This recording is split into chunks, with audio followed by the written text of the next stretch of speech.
Voilà. Alors, comme André a dit, il y a les mots-clés dans le chat. Il y a surtout beaucoup d'artistes et de groupes de musique dont je vais parler. Forcément, finalement, un bon morceau de musique, c'est quoi?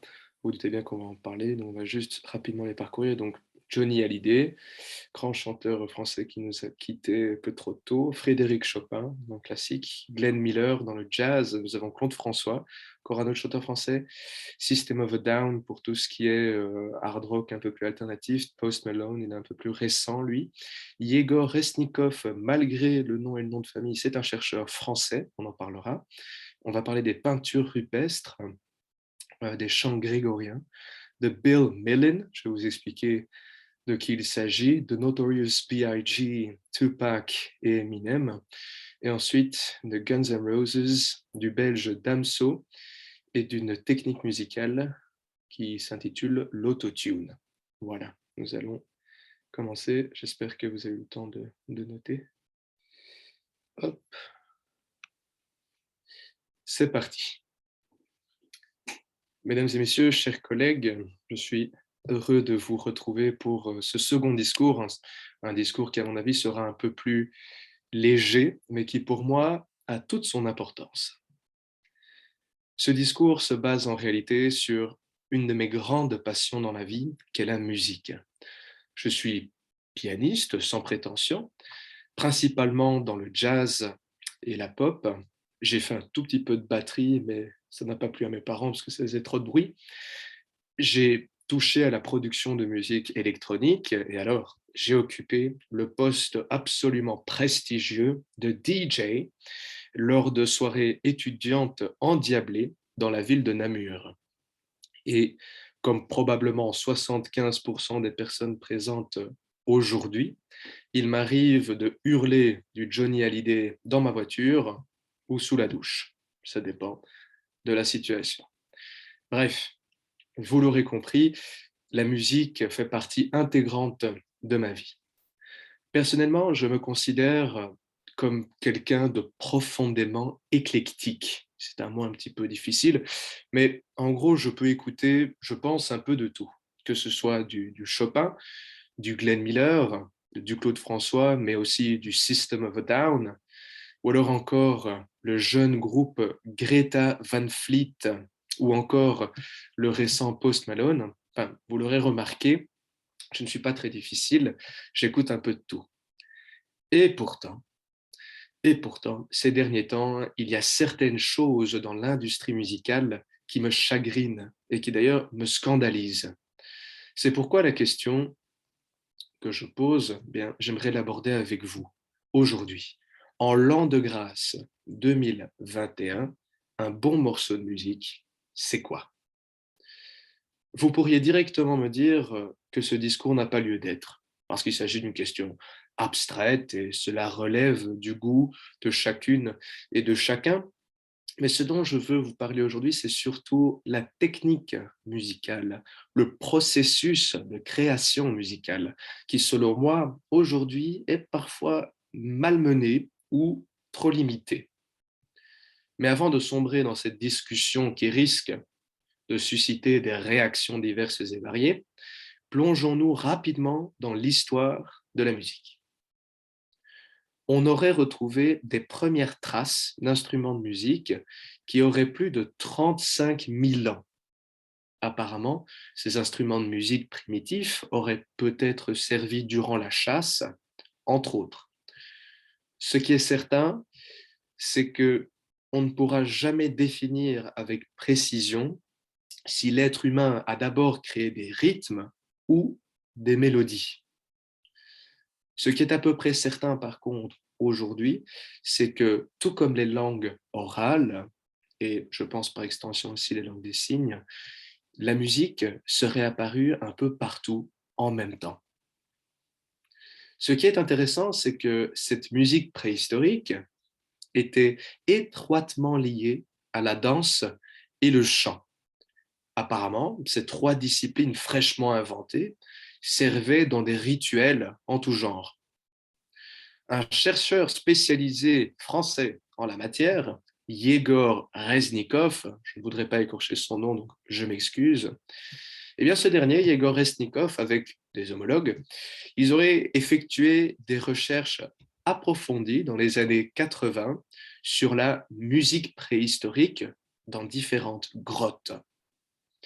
Lui et ses compagnons ont émis une hypothèse à l'époque assez intéressante. Les peintures rupestres, donc les dessins d'animaux sur les parois des grottes, animaux, humains, esprits, etc., n'étaient pas dessinés aléatoirement. Les hommes et les femmes de l'époque cherchaient d'abord à l'entrée des grottes les endroits où l'écho était le plus prononcé. Et c'est à ces endroits précis qu'ils allaient peindre justement ces animaux, ces esprits, mais aussi des êtres humains. D'ailleurs, durant différentes fouilles, des instruments ont été retrouvés au pied de ces parois qui avaient été décorées. Les scientifiques en ont déduit que ces êtres primitifs faisaient de la musique près de ces peintures et donc profitaient de l'écho, de la résonance de la grotte. Évidemment, la musique a beaucoup évolué au cours de l'histoire. Elle a été utilisée à diverses fins, par exemple, utilisée dans le cadre des religions, pensez au chant grégorien, par exemple. Elle a servi aussi durant des batailles pour rythmer la marche des troupes ou donner des indications stratégiques. D'ailleurs, vous avez peut-être entendu l'histoire assez incroyable du musicien Bill Millins, un célèbre joueur de cornemuse écossais qui a débarqué en Normandie en 1944, donc le jour du D-Day. Il a débarqué sur Sword Beach. Excusez-moi, je ne suis pas anglophone. Hein. Et ce soldat, ce musicien, était armé de sa seule cornemuse. Il n'avait que son instrument de musique. Une fois qu'il était sur les plages, il n'a pas lâché sa cornemuse et a joué différents morceaux, dont notamment The Road to the Isles. Mis à part cet aspect guerrier, la musique peut avoir aussi une importance très politique. Pensez aux hymnes nationaux. Ou alors, la musique peut symboliser la révolte et la rébellion. Pensez au blues et finalement le jazz, qui est né dans les champs de coton où des milliers d'esclaves africains ont été exploités et torturés au nom du profit et de l'opulence. Mais pensez plus récemment à la série que je crois beaucoup d'entre vous connaissent, la série espagnole Casa de Papel. Encore une fois, je ne suis pas hispanophone non plus. Dans la Casa de Papel, la première saison, on entend le chant italien Bella Ciao, un chant qui aujourd'hui est connu à échelle mondiale et qui symbolise la résistance. Mais à l'origine, c'était un chant utilisé par des résistants italiens, des résistants qui s'opposaient au régime fasciste de Mussolini. Et puis, malheureusement, je n'aurai pas le temps de vous parler en long et en large de tous les virtuoses de la musique classique, des magiciens du jazz, ou encore de ces jeunes endiablés qui ont décidé d'épouser le rock, le hard rock et le punk, malgré la non-conformité de cette musique avec les préceptes de l'Église. En fait, je vais me concentrer pour cette dernière partie sur la vague hip-hop, et plus spécifiquement sur le rap. Je ne vais pas m'attarder sur des grosses pointures du rap comme The Notorious B.I.G., Tupac ou encore Eminem.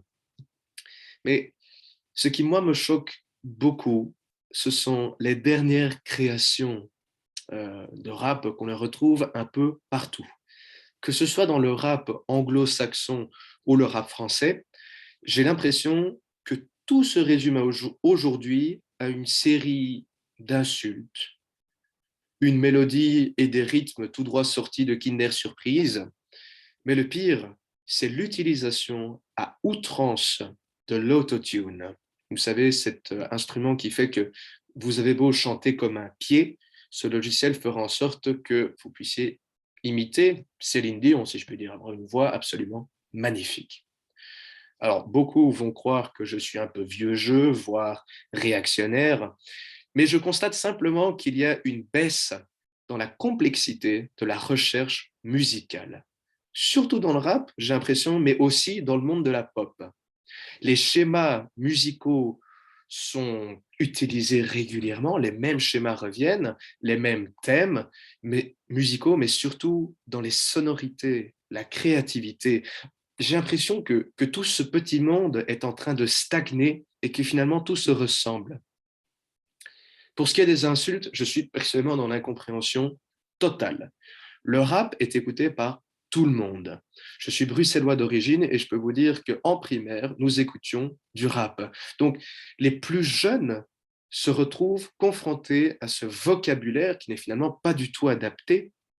Alors bien sûr, ceux qui, comme moi, affectionnent le hard rock me diront que les Guns N' Roses, par exemple, étaient aussi de ceux qui avaient recours aux insultes.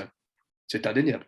Mais pour leur défense, ce n'était pas seulement des insultes sur le même rythme et les mêmes 5 notes pendant 3 minutes. Il y avait une vraie recherche musicale, des solos de guitare techniques et virtuoses, des changements de rythme et de cadence. Je peux continuer, hein, mais je défendrai toujours les Guns.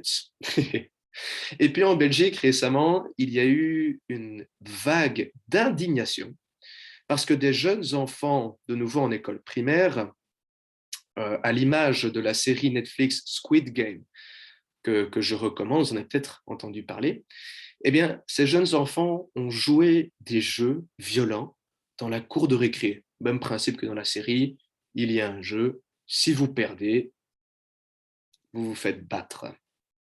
Il y a eu donc cette vague d'indignation. Alors, je comprends parfaitement hein, qu'en voyant ça, on soit étonné et qu'on veuille renforcer le contrôle sur certains contenus vis-à-vis d'un très jeune public, mais personne ne semble s'indigner des propos extrêmement vulgaires véhiculés par certains rappeurs. Je pense notamment à notre produit 100% belge, le rappeur qui est très en vogue d'ailleurs, hein, Damso.